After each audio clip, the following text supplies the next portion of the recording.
नमस्कार, आप देख रहे हैं देश का नंबर 1 चैनल रिपब्लिक भारत। आपके साथ मैं हूं सुमित चौधरी और तमाम खबरों की बात होगी। पहली बड़ी खबर आपको बताएंगे सृष्टि।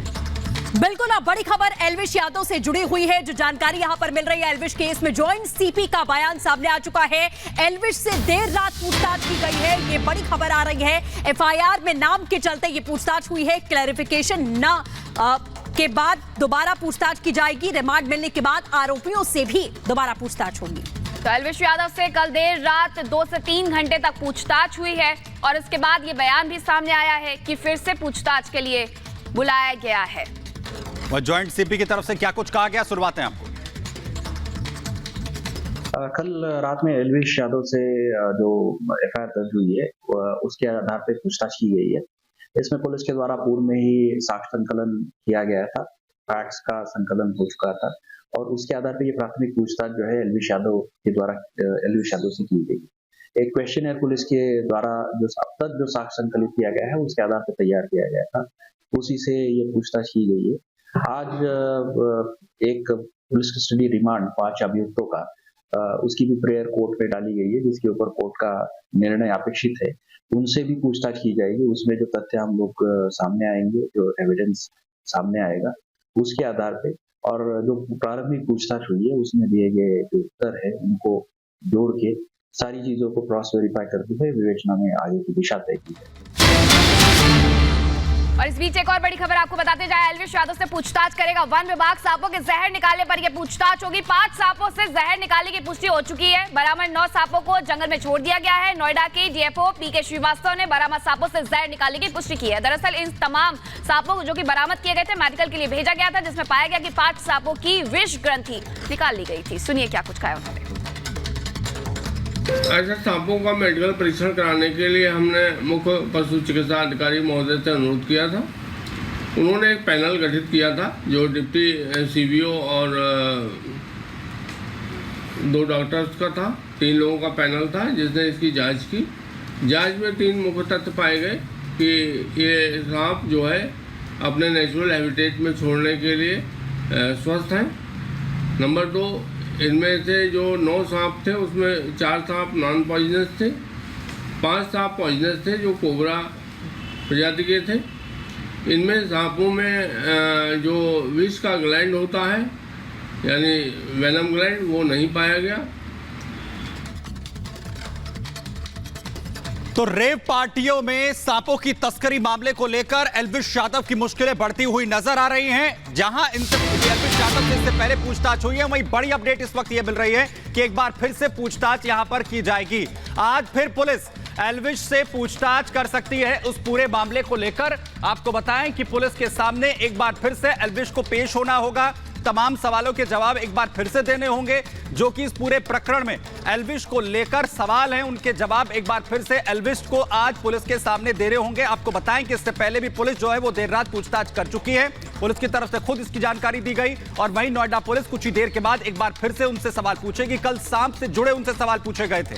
सांपों की तस्करी को लेकर सवाल जवाब एल्विश से हुए थे और एक बार फिर एल्विश को पुलिस के सामने पेश होना होगा। और यह पहले भी कहा गया था कि उन्हें पूछताछ के लिए एक बार फिर से बुलाया जा सकता है एल्विश को पुलिस के सामने। और वहीं नोएडा पुलिस एक बार फिर पूछताछ करेगी एल्विश से। लंबी पूछताछ होने की संभावना जताई जा रही है। अब ये जो पूछताछ है ये और लंबी हो सकती है। इस पूरे प्रकरण में आखिर क्या कुछ उनकी संलिप्तता है, कैसे उनका नाम इसमें आ रहा है, क्या कुछ उनका संपर्क रहा है उन सपेरों के साथ जिन्हें इससे पहले गिरफ्तार किया गया है।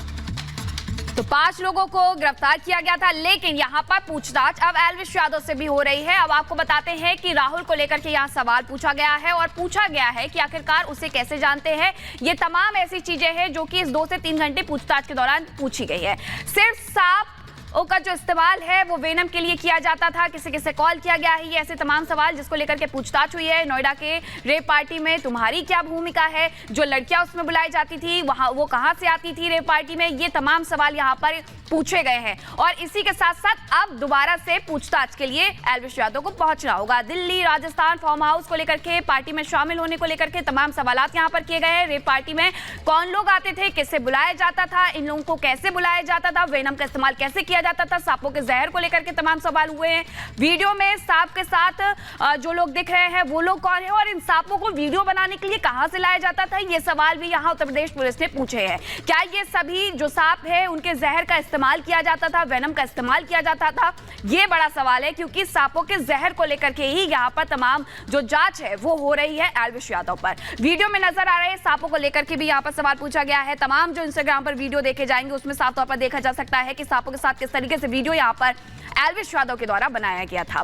क्या रेप पार्टी में सभी लोग वेनम का इस्तेमाल करते थे, जहर का इस्तेमाल करते थे? तो ये तमाम सवालों की जो फेहरिस्त है वो 2 से 3 घंटे की पूछताछ के दौरान रहे हैं और इसी के साथ ये जो कहा जा रहा है कि पूछताछ के लिए अब दोबारा बुलाया जाएगा।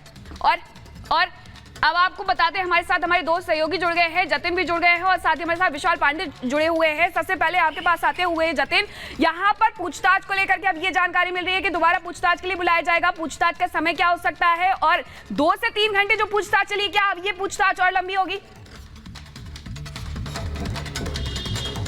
आज बिल्कुल कल 2 घंटे जो पूछताछ हुई है देर रात, और उस पूछताछ को दरअसल नोएडा पुलिस इनिशियल इन्वेस्टिगेशन के तौर पर देख रही है कि जो चीजें नोएडा पुलिस के हाथ लगी थी, जो सबूत उनके हाथ लगे थे, उसको कहीं ना कहीं एल्विश से कन्फ्रंट कराया गया। जिस समय 5 सपेरों की गिरफ्तारी की गई थी, मुख्य तौर पर राहुल, उसने अपने बयानों में जिस जिस जगह पर एल्विश का नाम लिया, उन्हीं सवालों को एल्विश के सामने रखा गया है।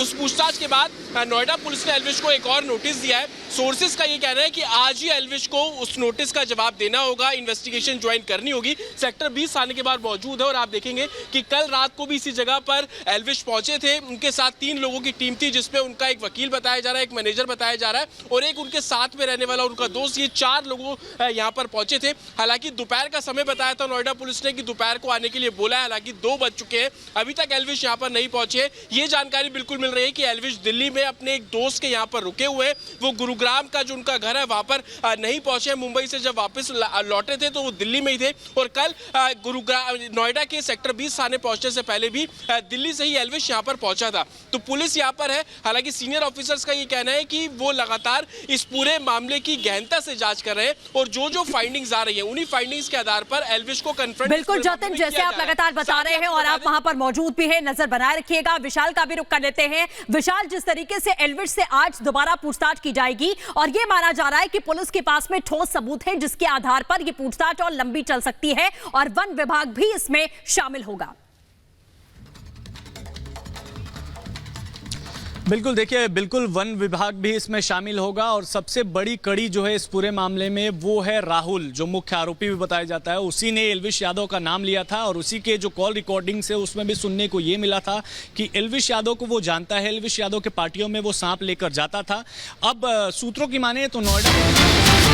विशाल आपके पास लौटे, इस बीच बड़ी अपडेट आ रही है। पुलिस ने एल्विश यादव पर शिकंजा कस दिया है। नोएडा पुलिस को अहम सबूत मिले हैं। दिल्ली और राजस्थान में ये सबूत बरामद किए गए हैं। पार्टियों के